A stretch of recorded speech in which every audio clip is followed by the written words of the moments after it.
नमस्कार साथियों। तो मनु के विचारों के बाद अब बारी है कौटिल्य की। जानते हैं, आज हम भारतीय राजनीति के एक ऐसे चाणक्य की दुनिया में चलेंगे जिन्होंने सिर्फ आप कह सकते हैं सिद्धांत ही नहीं बनाए, बल्कि एक पूरे के पूरे साम्राज्य की नींव रख दी। जी हाँ, हम बात कर रहे हैं कौटिल्य की। तो आज के इस सेशन में हम उनके जीवन को देखेंगे, उनके जो विश्व प्रसिद्ध ग्रंथ हैं अर्थशास्त्र उसको समझेंगे, और हाँ, उनके वो सिद्धांत जो आज भी उतने ही प्रासंगिक हैं, उन सभी पर विस्तार से बात करेंगे। तो चलिए इस सवाल में थोड़ा और गहराई से उतरते हैं। जरा सोचिए, एक ऐसा विशाल भूभाग जो छोटे छोटे आपस में लड़ते हुए राज्यों में बटा हुआ है। अब सवाल यह है कि उसे एक अखंड साम्राज्य में कैसे बदला जाए। यही यही वो चुनौती थी जिसका सामना उस वक्त का भारत कर रहा था। और आपको पता है, इसी चुनौती के समाधान के पीछे एक मास्टरमाइंड का दिमाग था। और यही वो दौर था, चौथी सदी ईसा पूर्व का, जिसमें कौटिल्य का जन्म हुआ। ये एक राजनीतिक अस्थिरता और संघर्ष का समय था। समझिए, भारत उस समय कोई एक देश नहीं था, बल्कि कई शक्तियों का अखाड़ा बना हुआ था। तो ऐसे में सिर्फ आदर्शवादी बातें करने से काम नहीं चलने वाला था। जरूरत थी एक प्रैक्टिकल, एक व्यावहारिक और रिजल्ट ओरिएंटेड राजनीतिक सोच की।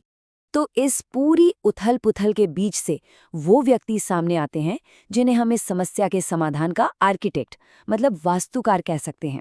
और वो थे कौटिल्य। हाँ, इतिहास इन्हें चाणक्य और विष्णुगुप्त के नाम से भी जानता है। एक ऐसा नाम जो मौर्य सिंहासन के पीछे की असली ताकत था।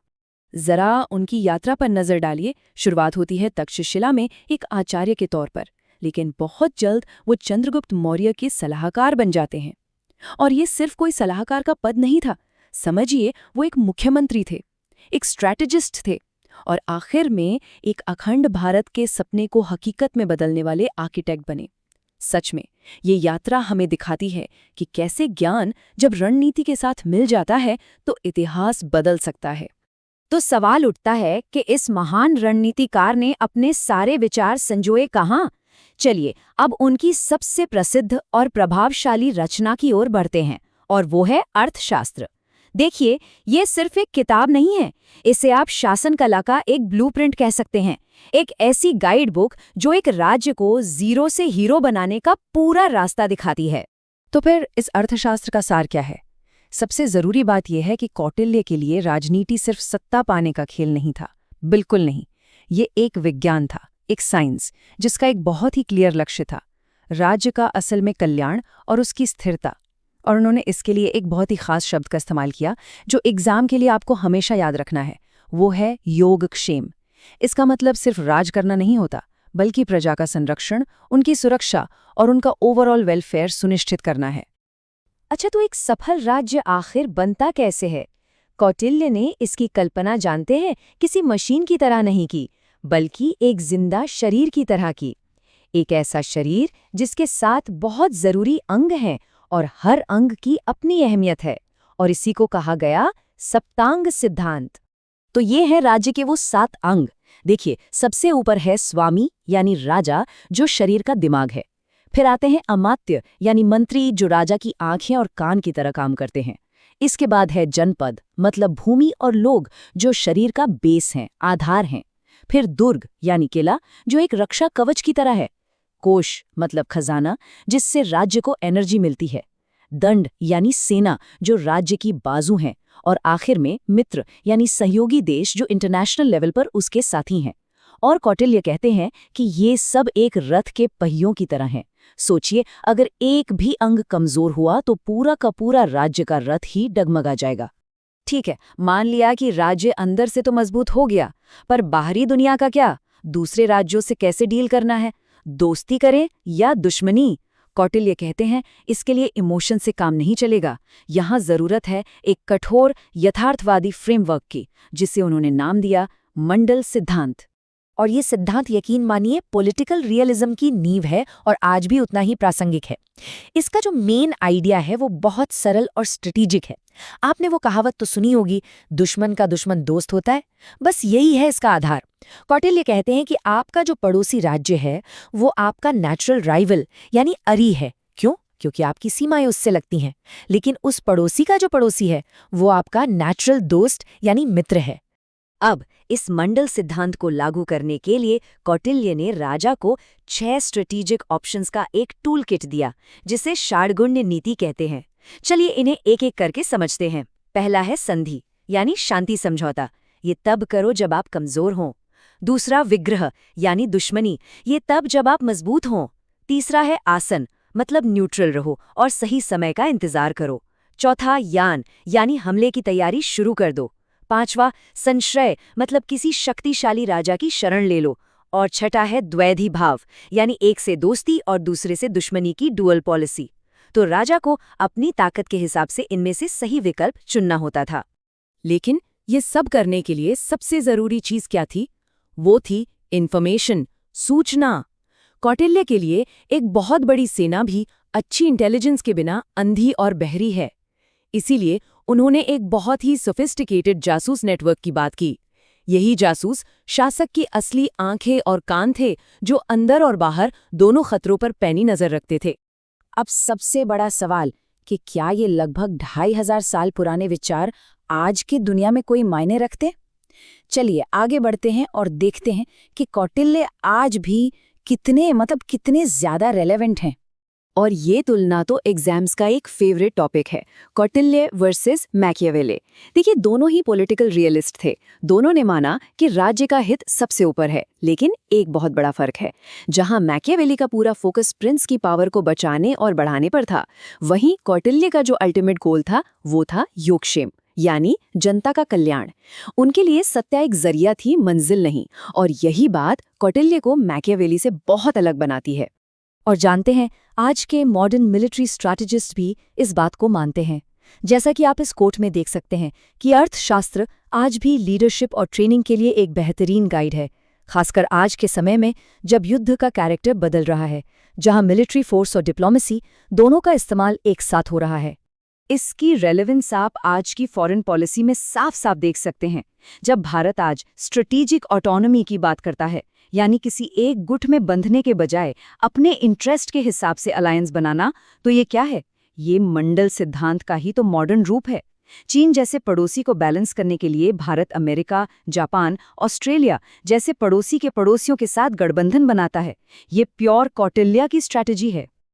और इसी तरह आज का जो एक बहुत फेमस टर्म है हाइब्रिड वॉरफेयर, ये भी कोई नया कॉन्सेप्ट नहीं है। इसका क्या मतलब होता है? यही कि पारंपरिक युद्ध के साथ साथ डिप्लोमैटिक प्रेशर, सीक्रेट ऑपरेशंस और इकोनॉमिक टूल्स का इस्तेमाल करना। कौटिल्य ने तो हजारों साल पहले ही इन सभी तरीकों, साम, दाम, दंड, भेद के मिक्सचर की वकालत की थी, ताकि बिना बड़ा युद्ध लड़े ही स्टेट के ऑब्जेक्टिव्स को हासिल किया जा सके। तो इस पूरे डिस्कशन का निचोड़ क्या है? एग्जाम के लिए ये 5 पॉइंट्स एकदम याद कर लीजिए। पहला, उनका मुख्य ग्रंथ अर्थशास्त्र। दूसरा, राज्य का सिद्धांत, सप्तांग सिद्धांत। तीसरा, विदेश नीति, मंडल सिद्धांत। चौथा, उनकी फिलॉसफी, पॉलिटिकल रियलिज्म। और पांचवा, उनका सबसे बड़ा लक्ष्य, योगक्षेम, यानी जनता का कल्याण। चलिए अब कुछ सवाल हल करते हैं। पहला सवाल, अर्थशास्त्र किसके द्वारा लिखा गया था? आपके ऑप्शंस हैं मनु, कौटिल्य, अशोक या कालिदास। सोचिए, और सही जवाब है बी, कौटिल्य। बहुत अच्छे। अगला सवाल, राज्य का सप्तांग सिद्धांत किसने दिया था? ऑप्शंस हैं प्लेटो, एरिस्टोटल, कौटिल्य या मैकियावेली। और सही उत्तर है सी, कौटिल्य। तीसरा प्रश्न, मंडल सिद्धांत किससे संबंधित है? आर्थिक नीति, विदेश नीति, सामाजिक नीति या धार्मिक कानून? इसका सही जवाब है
तीसरा प्रश्न, मंडल सिद्धांत किससे संबंधित है?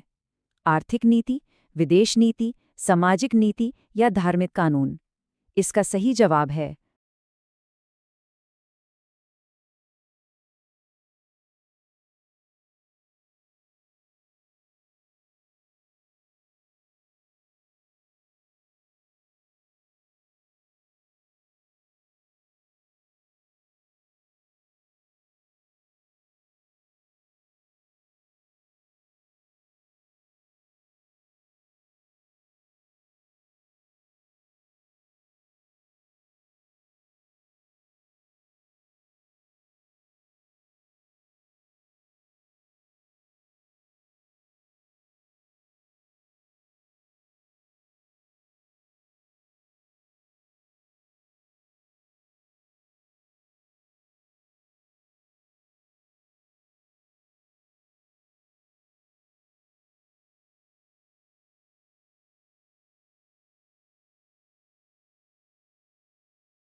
बी, विदेश नीति। और आखिरी सवाल, कौटिल्य की तुलना अक्सर किस पश्चिमी विचारक से की जाती है? आपके विकल्प हैं लॉक, रूसो, मैकियावेली या हॉब्स। और सही उत्तर है सी, मैकियावेली। और अब एक आखिरी सवाल आप सबके लिए, सोचने के लिए। आज की इस जटिल दुनिया में जहां इतने सारे ग्लोबल चैलेंजेस हैं, क्या ऐसा नहीं लगता कि शासन कला की ये प्राचीन सिद्धांत पहले से कहीं ज्यादा रेलेवेंट हो गए हैं? इस पर जरूर विचार कीजिएगा। और हाँ, अगर आपको ये विश्लेषण उपयोगी लगा हो तो विद्या विमर्श चैनल को लाइक, शेयर और सब्सक्राइब करना बिल्कुल मत भूलिएगा। धन्यवाद।